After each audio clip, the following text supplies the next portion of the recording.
Pinya machon Rigathi Gachagua ne ochopo singo kuom chako duond bura mare mar Democracy for the Citizens Party kata DCP. Gachagua ne osingo mar chako duond burano mar tipo mag oganda jomasawa. Bende duond bura mar Gachagua ne obiro gi mbi mane jopiny geno. Jafwambo marwa mar siasa Chris Owino menyonwa wachni. En duond bura ma jopiny osebedo karito kod sironyo bang' Rigathi Gachagua golo siem ni odhi chako duond bura mar tipo madhi bedo od oganda jomasawa duto. E kinde chako duond bura mare mar DCP, geno mar Gachagua kod adiera mar wach ne en kod pogruok mar odiochieng' kod otieno. Mana jo od bura bich kod senators ariyo mag gwenge mag Masawa emane oyuoro e nyasino mane okawo dakika 20 kende. Well, it was a small function. I was simply unveiling our party. The real thing is coming. The launch on the 4th of June. Sami chako ngweji. Ingeni ngwech maduong' en ga chako gi tieko. Nyaki chako motegno, tieko bi tieko motegno. Ok inyal chako mandhem. Tigeno ni bo tieko motegno. Kech sami chake nyaki chake ngwech maber. Sama ngwecho chakre, ok inyal chake tilingo. Tigeno ni adhola momakino bro chango e chuny ngwech. Ichako matek. Kaso iduoko pes piny matin kikudo muya mibo tieko godo, lakini yako chake to chake mandhem. Tuon gweno madhi kok ineno gokinyi. Okay, so launch mar chama nyisi ka chama nigi jopiny or not. The fact ni nyo timo launch to onge impact mar launch neno be wajumbe matine modhi be okine ka jopiny otuk nyiso ni pod oyom. Biro takao a lot of effort mondo tegno mondo lokre chama matek. The question en ni Rigathi Gachagua nigi gima kisungu luongo ni wherewithal. Ben gi teko moromo gi mbi moromo monyalo riwo go piny. Gima jaluone wacho ni ben gi gima nya konye mondo oluor piny gi rombo. Moket piny diere.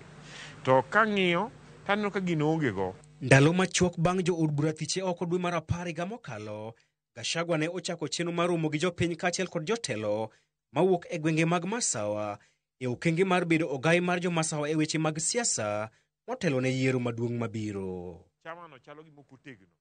Be ok gin gi chuny kuom chama no.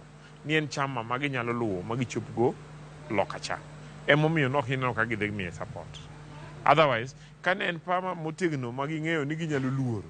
Today gidhi kanyo magilama Rigathi Gachagua. Kejingeni Rigathi Gachagua en ng'ama ok ng'uon ne ng'ama ok otimo gimodwaro. At the same time, it is possible ni gitemo go kwandgi to gineno kaka chama Rigathi Gachagua ni kuma bro dhi onge. Gachagua gimober en go Ruto.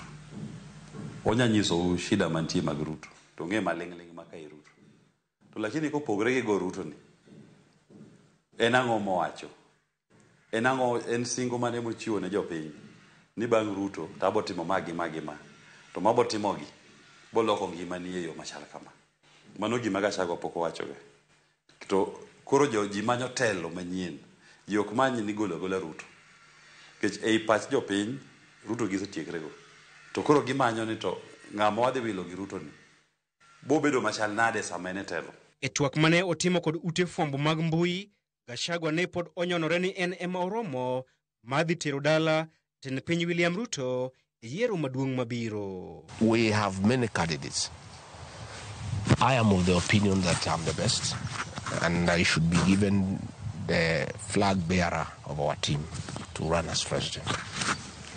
If that doesn't happen, if somebody else is picked, not me, I've given my commitment that I'll support that person. Jatend migao mar weche mag thieth Aden Duale, nyawadgi mar weche mag arita Kipchumba Murkomen, kod jonon weche mag siasa, kata kamano neno ni Gachagua kod duond bura mare mar DCP onge kod mbi mapek mar kawo telo mapacho kae. Na mimi nimesikitishwa.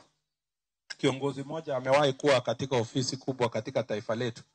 Anaenda kutangazia Wakenya wote kwamba at 2027 elections kutakuwa na vita kubwa kuliko ile ya 2007-2008. Mtu hiyo matamshi peke yake is enough to bar that person from holding any public office. Forget about impeachment and so forth. That just statement. Chris Owino, Ramogi TV, Nairobi. Archbishop mar kanisa Anglican Jackson Ole Sapit oseyo chenro mag sirikal mag dongruok mitimo e gwenge ma opogore mowacho ni gin mana siasa kendo onge olemo magidhi